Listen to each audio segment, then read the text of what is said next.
Tema renungan kita hari ini, Kamis 15 Januari 2026, adalah tergeraklah hatinya. Ada dua bacaan yang membantu kita untuk merenungkan tema ini. Bacaan pertama, kita ambil dari kitab 1 Samuel, bab 4 ayat 1 sampai dengan ayat 11. Bacaan kedua kita ambil dari Injil Markus bab 1 ayat 40 sampai dengan ayat 45.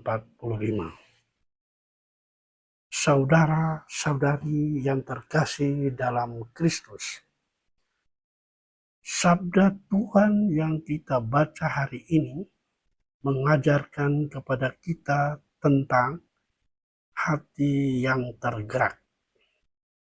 Tergeraklah hatinya, berarti Allah lah yang memiliki hati yang tergerak. Tergerak seperti apa hati Allah? Nampak sangat jelas dalam bacaan Injil. Markus menampilkan sosok Yesus. Sementara hati yang tergerak, artinya ketika seseorang terpaut dalam hati Yesus, hatinya pun ikut tergerak. Tentu saja arahnya jelas, mengikuti hati Yesus.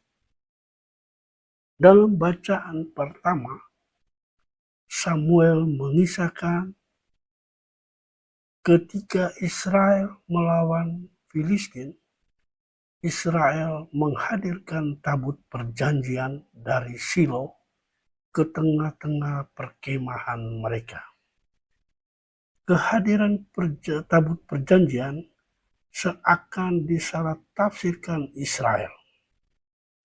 Mereka berpikir kehadiran tabut perjanjian sudah cukup tanpa harus berjuang dengan sungguh-sungguh melawan Filistin.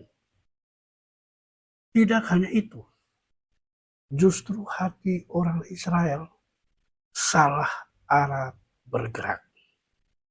Mestinya kehadiran tabut perjanjian dimaksudkan untuk menguatkan arah gerak mereka bersama Allah. Malahan ini tidak. Hati mereka bergerak dengan arah sesuai dengan keinginan mereka. Karena itu, kalahlah mereka. Mereka ditaklukkan oleh orang-orang Filistin. Tabut perjanjian mereka dirampas oleh orang-orang Filistin. Bapak, Ibu, saudara-saudari yang terkasih dalam Tuhan Yesus. Sementara dalam bacaan Injil, Yesus mengajarkan kepada kita hati yang bergerak. Hati yang tergerak harus sesuai dengan gerakan hatinya. Tergeraklah hatinya oleh belas kasihan.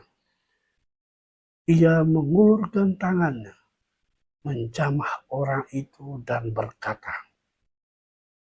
dan orang itu pun tahir. Arah gerak hati Yesus sangat jelas, mengarahkan kepada titik fokus utama yang dilihat, si kusta yang sakit. Yesus merasakan sesuatu yang muncul dari si sakit. Yesus merasa iba.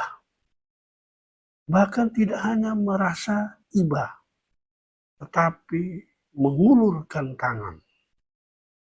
Ekspresi dari hati tampak jelas dalam tindakan Yesus, yaitu mengulurkan tangan dan menjabah. Ketika jamahannya merasakan sesuatu yang rusak atau kurang, ia berkata, kata-katanya mengungkapkan suatu situasi yang menuntunnya untuk memberikan pertolongan.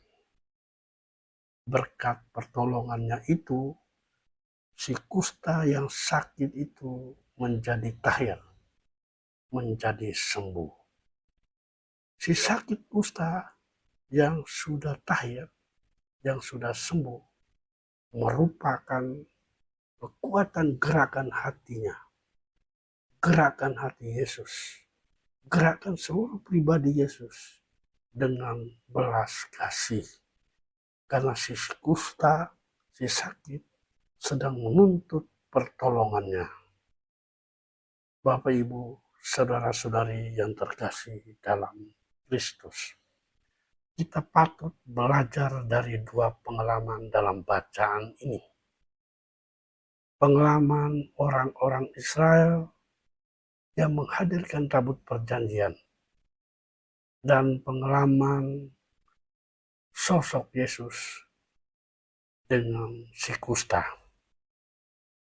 Kita bisa mengambil hikmah dari kedua pengalaman ini. Pengalaman Israel atau pengalaman yang ditampilkan Markus. Sosok Yesus yang sedang tergerak hatinya. Semoga bacaan-bacaan suci hari ini membantu